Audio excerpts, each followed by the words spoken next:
Assalamualaikum warahmatullahi wabarakatuh.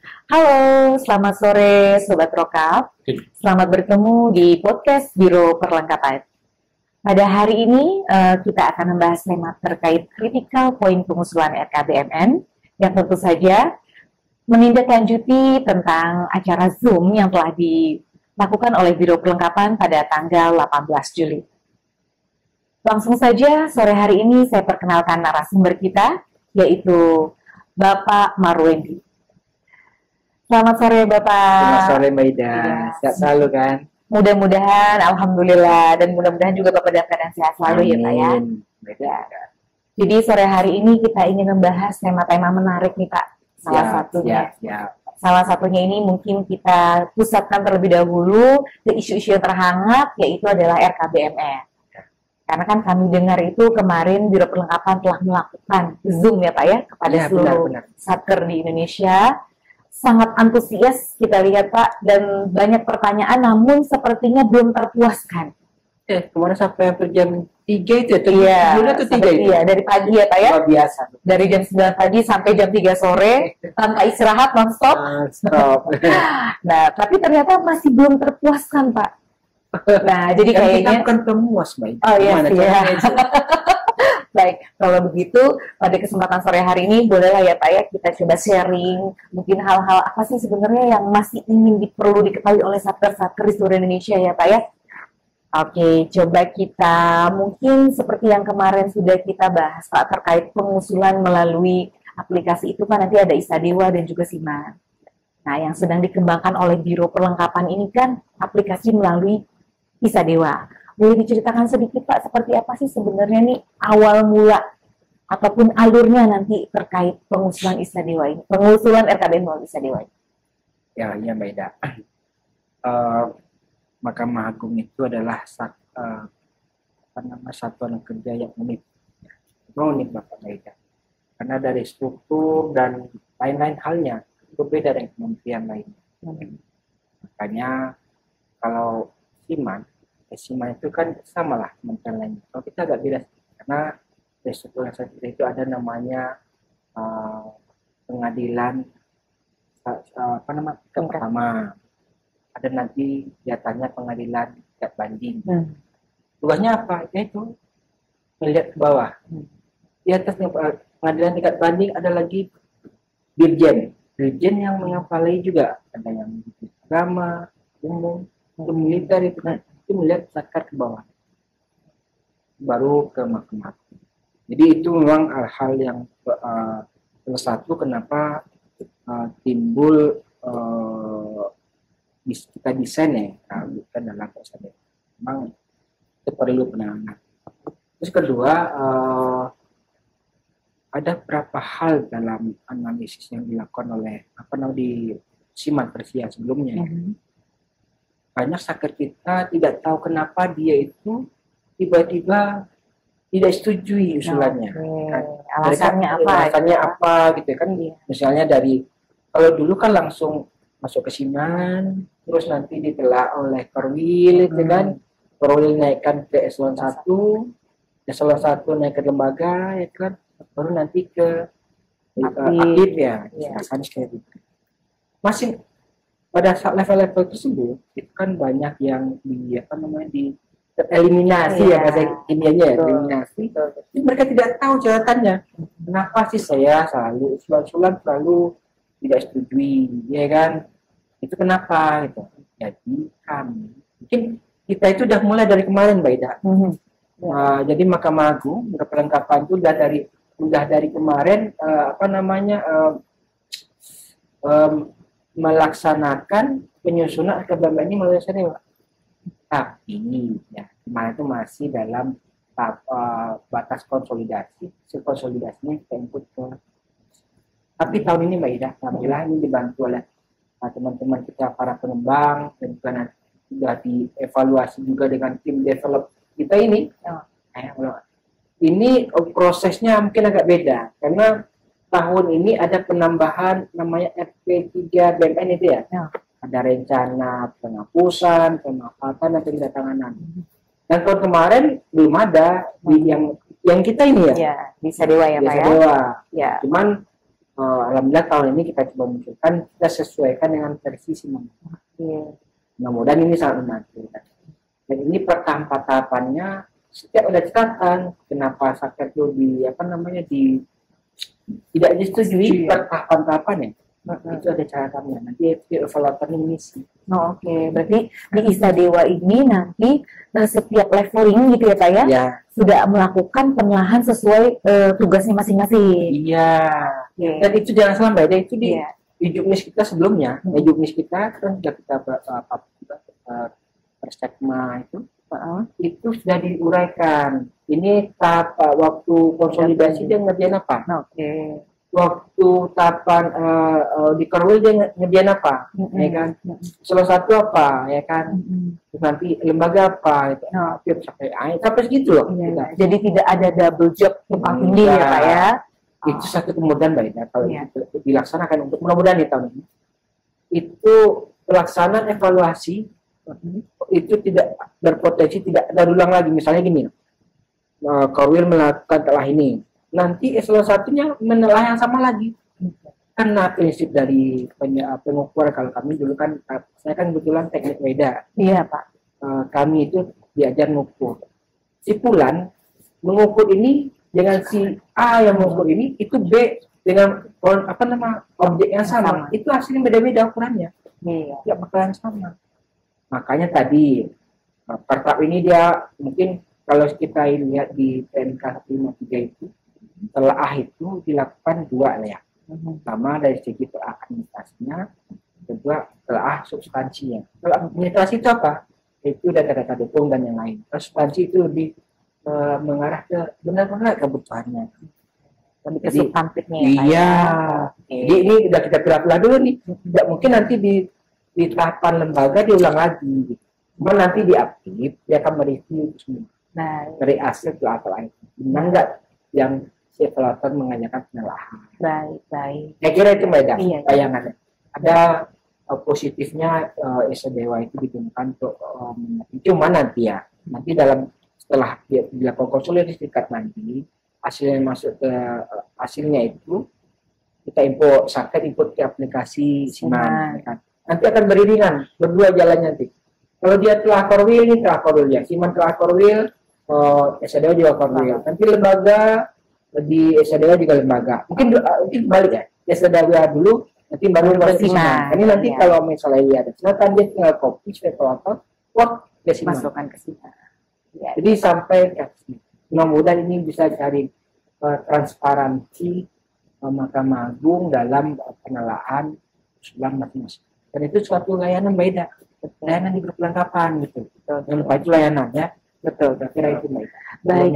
Betul. Oke. Berarti cuma kan sebenarnya nih Pak, dalam pengusulan RKPM kan tidak hanya data dukung juga yang kita butuhkan ya Pak. Mungkin ada juga hal-hal tertentu yang harus diperhatikan Pak. Entah mungkin itu baik itu kondisi gitu kan Pak, ataupun juga mungkin status. Nah, saya pernah dengar selintiran gitu kan Pak, ternyata kendaraan jabatan yang tercatat nih Pak di Master Aset ISA Dewa gitu kan, kok masih berupa roda kendaraan sepeda motor gitu ya Pak ya.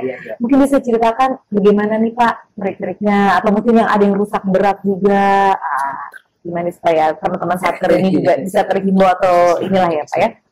Ya itulah Mbak Ida, sebenarnya ada rasetma di tahun kemarin kan, terkait dengan kendaraan jabatan berupa kendaraan bermotor ini, sepeda motor lah.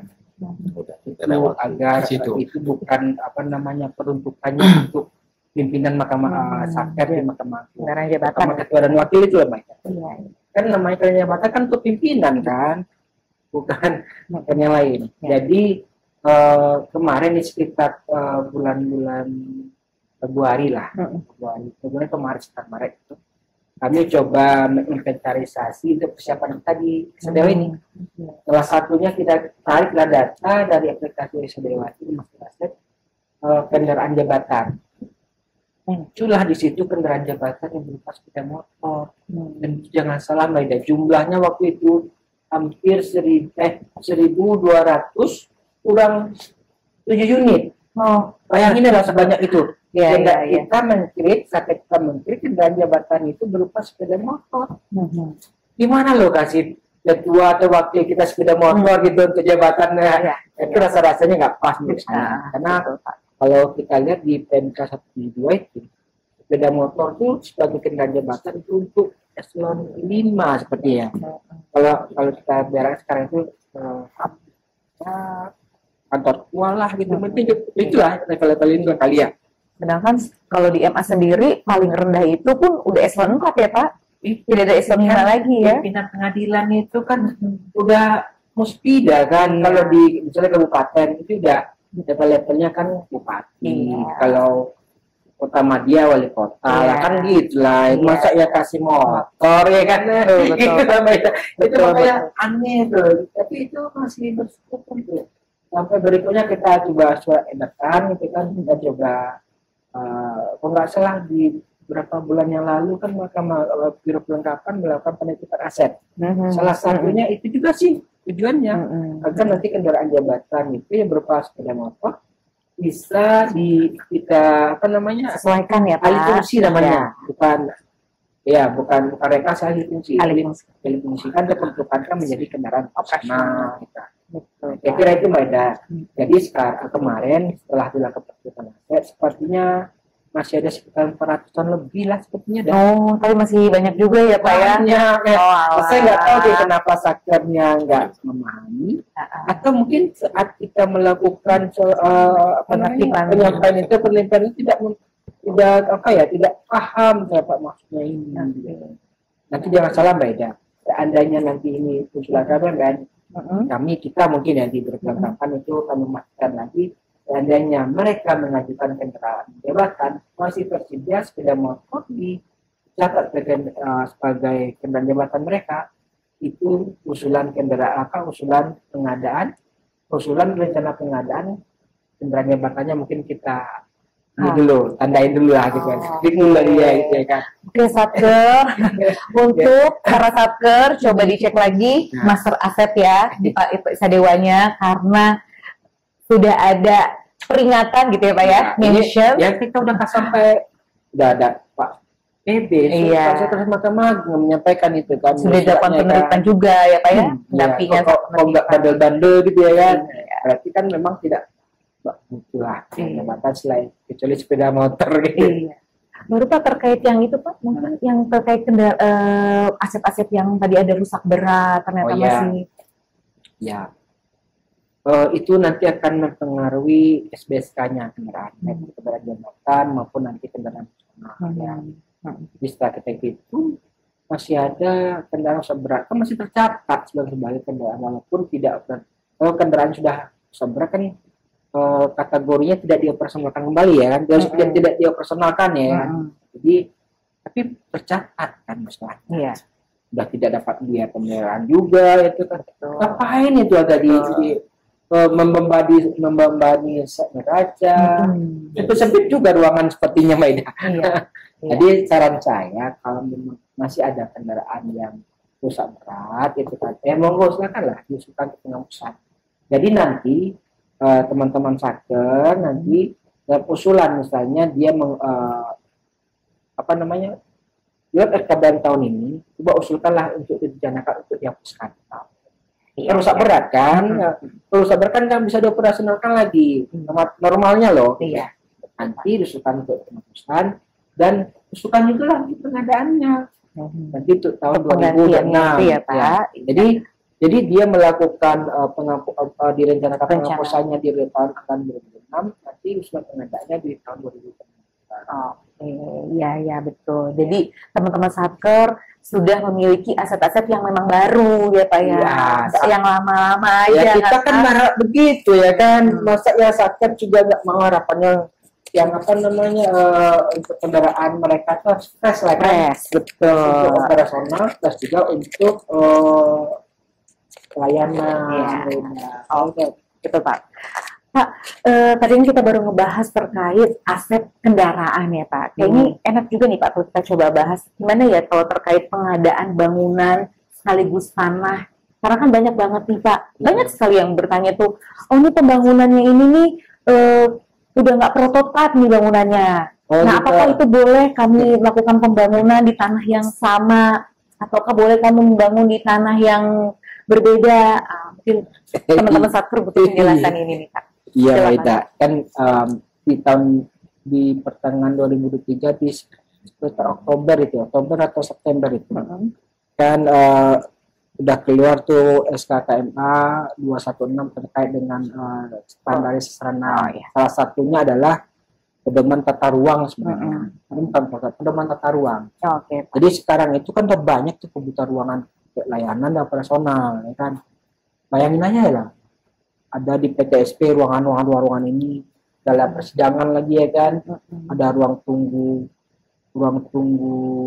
sidang, ada juga ruang untuk jaksa, itu ya kan, penasihat hukum, ada juga ruang untuk mediator, ya kan, itu suatu layanan sudah.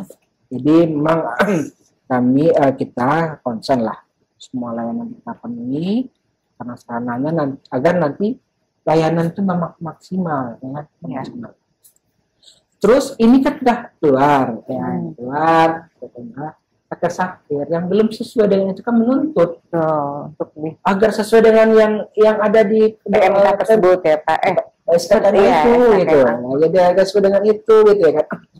Cuman dalam hal ini kan ada prosedur Mbak Ida dalam proses pengelolaan keuangan ini. Yang pertama kan waspada misalnya kalau memang dia si Satker ingin melakukan semacam renovasi atau perluasan ya kan, itu perlu adanya persetujuan RKBM. Tapi kalau hanya melakukan renovasi saja, misalnya dia ganti plafon gitu kan, di plafon, terus ada pengganti instalasi sedikit gitu kan, itu cukuplah diarahkan. Tapi kalau dia ada renovasi dan perluasan, dia ada RKBM. Atau stepnya bagaimana ya Pak? Pertama perlu diskusi lah dengan instansi terkait. Perbangunan instansi pembina kita itu PPR. Ya nanti bisa bersurat, ajak diskusi lah terkait dengan kebutuhan Satker ini, ya kan. Misalnya mana tahu di situ masih bisa dikembangkan, lahannya masih cukup bisa dikembangkan. Atau nanti misalnya lahan nggak cukup, terus ada kiri kanan yang bisa diperluas misalkan, itu masih bisa. Caranya apa? Nanti teman-teman Satker ajukan nanti rencana perluasan tanahnya. Sekaligus dengan rencana kebutuhan untuk renovasi dan perluasan bangunannya nanti. Itu bisa diusulkan. Terus tapi nggak boleh satu-satu nih, misalnya usulin tanah aja nih, tidak ada bangunannya itu kan. Rata-rata tidak setuju loh. Ditolak oleh DJKN ya Pak ya? Iya, jangan aja ya. Kalau kemarin kan level usulan 1 aja menolak kan. Kalau di DJKN kan. Jadi kami nanti tolonglah disiapkan untuk kalau perluasan bangunan tanah tapi dengan bangunan ini. Maksudnya apa? Ini tanah diperluas itu apa sih gunanya? Mungkin nanti untuk perluasan ruang kerja, ruang layanan, itu lah. Jadi istilahnya nanti teman-teman Satker ini ketika mau mengusulkan perluasan tanah itu ataupun membangun di tanah yang baru harus sekaligus juga melampirkan dokumen pengusulan bangunan gitu ya Pak ya? Ya satu lagi beda di lahan yang baru. Misalnya teman-teman Satker ini dia punya bangunan di lahan A nih, jalan A misalkan. Dan mereka punya juga di lahan B, karena ada pembangunan nih lahan B. Berarti harus mempertimbangkan lahannya A ini itu buat apa? Lahan yang lamanya ini ya Pak ya. Kalau masih digunakan untuk gedung kantor ya mempengaruhi luasannya nanti. Oke. Otomatis itu luasan itu. Oke, baik. Jadi nggak bisa full dapat nanti dia pembangunan di yang baru gitu. Makanya ya Pak. Memang ada sebagian itu menjadikan bangunan arsip. Tapi ada juga yang mau jadi mes beda. Nah itu bagaimana Pak? Itu biar teman-teman juga tercerahkan kan? Apakah boleh Pak seandainya itu dijadikan mes, rumah itu istilahnya Pak ya, rumah dinas gitu kan? Jadi kemarin itu kan kita sering diskusi dengan pemimpin di DKM. Waktu itu pernah disampaikan yang ditakutkan lagi teman-teman dari DKM ini, nah sampai ini kalau jadinya satu rumah negara itu kan, itu menjadi rumah negara golongan 3. Golongan 3 itu kan bisa dijual kayak gitu lah gitu ya. Jadi dia takutnya situ, makanya untuk perubahan status menjadi itu biasanya ada jadi undang-undangnya agak menurut kami ya udah asik ya, memang asik yang dibutuhkan. Lagi jangan salah loh, sekarang ini ada fungsional utamanya utama sekarang ada Rosnya kan yang dulunya kepala biro penggapan ya bosnya itu betul Pak. Jadi fungsi lagi fokus beliau ke situ. Jadi memang ada cara-caranya untuk perluasan. Terus misalnya kalau kita ada gedung baru juga pertimbangan. Cuman kami kemarin pernah diajak diskusi juga dengan Pak Niswan, Kepala Biro Perencanaan ya Pak? Dengan tim Ekap atau itu ya. Mereka menyatakan bahwa untuk adanya syarat aktual moratorium itu salah satunya adalah KBMN. Kembali lagi nih KBMN. Jadi anggaran harus ada KBMN. Moratorium juga ya Pak? KBMN juga. Oke, jadi berarti telurnya ini RKBMN ya Pak? Jadi kalau telurnya teman-teman Satker, jadi kalau telurnya ini belum pecah gitu kan, jadi belum bisa kemana-mana ya Pak? Sepertinya begitu. Baik, sangat menarik sekali memang. Nah ini kan tadi kita udah ngomongin pengadaan Pak, nggak apa-apa dong kalau kita colek dikit gitu ya Pak, kan masih belum terlalu sibuk kan Pak, masih punya waktu kan Pak? Insya Allah. Kita colek dikit lah Pak terkait usulan pemeliharaan, karena banyak juga nih dari teman-teman itu pemeliharaan itu tuh masih belum paham apa sih DHP, fungsinya tuh apa gitu kan Pak? DHP ini daftar hasil pemeliharaan ya. Ini Mbak Ida, DHP itu kenapa itu mesti disajikan? Agar tahu kita ini kan, tahun kemarin itu yang dipeliharanya apa aja? Ada nggak biayanya? Tapi pemeliharaan nggak biaya kan, nggak mungkin ujuk-ujuk dipelihara aja kalau nggak ada biaya, nggak mungkin lah kan. Jadi itu ada biayanya, itu ada daftarnya. Tapi kalau di versi Siman 2 Mbak Ida sepertinya by sistem dia udah narik dari saknya langsung ya kan, transaksi realisasi seperti yang untuk pemeliharaan. Di Siman ya Pak ya. Cuman kalau kita kan untuk memperkuat menyatakan bahwa misalnya mereka dulu waktu tahun kemarin ini usul tahun 2023 Mbak Ida H-1 ya Pak. Iya, jangan tahun sekarang belum selesai ya kan. Jadi apa namanya di harus di tahun 2023. Jadi apa namanya maksud kami itu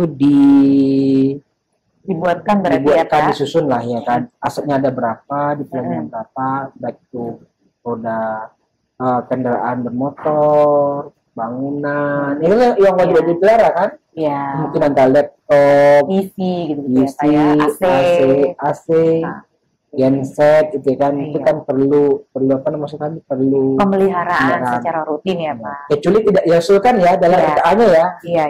Jadi istilahnya kalau di aplikasi Isadewa ini kita masih membuatkan manual dulu ya Pak, sedangkan kalau di Siman mungkin sudah dibuatkan by system. Tidak apa-apa, berarti nanti bisa menjadi pengembangan kita. Karena itu nanti gunanya apa? Gunanya untuk evaluasi nanti. Oke, baik. Terima kasih Bapak Marwendi untuk atas waktunya dan juga penjelasan buat kita semua. Baik, sobat-sobat Roka, teman-teman Satker, mungkin saat ini baru sampai pembahasan terkait pemeliharaan, tapi jangan lewatkan podcast kita untuk minggu depan terkait tentang RP 3 BMN. Terima kasih untuk perhatiannya. Salam jumpa. Sehat selalu, Sobat Roka.